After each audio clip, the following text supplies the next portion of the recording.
অনেকে বলে যে না আমি তো ওষুধ খেয়ে নিয়ন্ত্রণে রাখছি। কিসের নিয়ন্ত্রণ? আপনি ওষুধ ছেড়ে দিয়ে দেখেন কিসের নিয়ন্ত্রণ আছে। ওষুধ খেয়ে তো নিয়ন্ত্রণ করে আপনার কোনো লাভ নাই।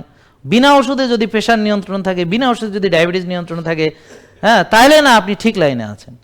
এখন দেখেন যারা ওষুধ খাচ্ছে তাদের চেহারার ভিতরে কেমন ছাপ পড়ছে, তাদের দেখে রুগী, স্থায়ী রুগী সিলমারা, তারা রুগী।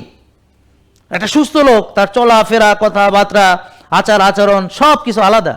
আর একটা অসুস্থ লোক সে সারাক্ষণ সে যে একটা রুগী, তার যে সেলফ স্টিম নাই, কনফিডেন্স নাই, হ্যাঁ, তার যে নতুন করে একটা উদ্যোগ নেওয়ার ক্ষমতা সব শেষ। সে একটা রুগী, সে কোনো প্রোডাক্টিভিটি নাই, সে একটা রুগী, তার প্রোডাক্টিভিটি শেষ। সে নিতান্তই সংসারে এখন মনে করে কয়দিন পর পরই রুগী, কয়দিন পর অসুস্থ, কয়দিন পর ঘাড়ে ব্যথা, কয়দিন পর মাজা ব্যথা, কয়দিন পর মাথা ব্যথা, কয়দিন পর গিরে ব্যথা, কয়দিন পর পেটে ব্যথা, কয়দিন পর জ্বর, কয়দিন পর সর্দি। সারা বছর ওষুধ লাগে আছে তার, সারা বছর তার ওষুধ লেগে আছে। আমি আলহামদুলিল্লাহ কবে ওষুধ খাইছি বলতে পারবো না। আমাদের যারা ফলো করে, এরা যারা 5 বছর 6 বছর ধরে ফলো করছে, এরা জীবনে একটা ওষুধও খায় না, লাগে না, দরকার হয় না বলে। আমি বলছি ভাই লাগলে খাবেন, অসুবিধা নেই, কিন্তু বলে স্যার লাগে না তো কি করবো? লাগবে কেন? আপনি যদি সঠিকভাবে খাওয়া দাওয়া করেন, সঠিক চলাফেরা করেন, আপনার ওষুধ লাগবে কেন?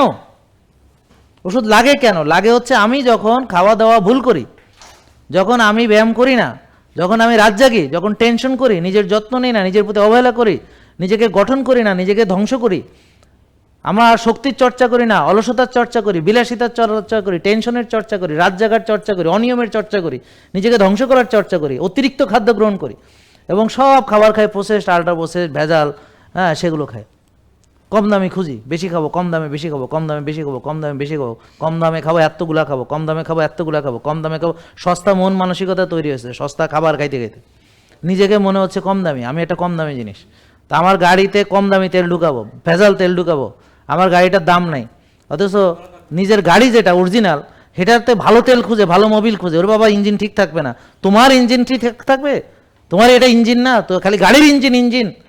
তা আমি সবচেয়ে নষ্ট তেল আমার ইঞ্জিনে দিব, আর দামি তেলটা গাড়ির ইঞ্জিনে দেবো। মানুষের বুদ্ধি কোথায়, চিন্তা করেন।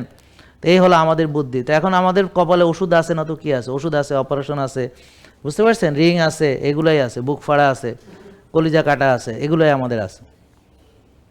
এই জন্যে আমরা বুঝতে পারছি না বিদায় আজকে আমরা নিজেকে ধ্বংস করছি। জেকে লাইফস্টাইল, ওষুধ মুক্ত সুস্থ জীবন।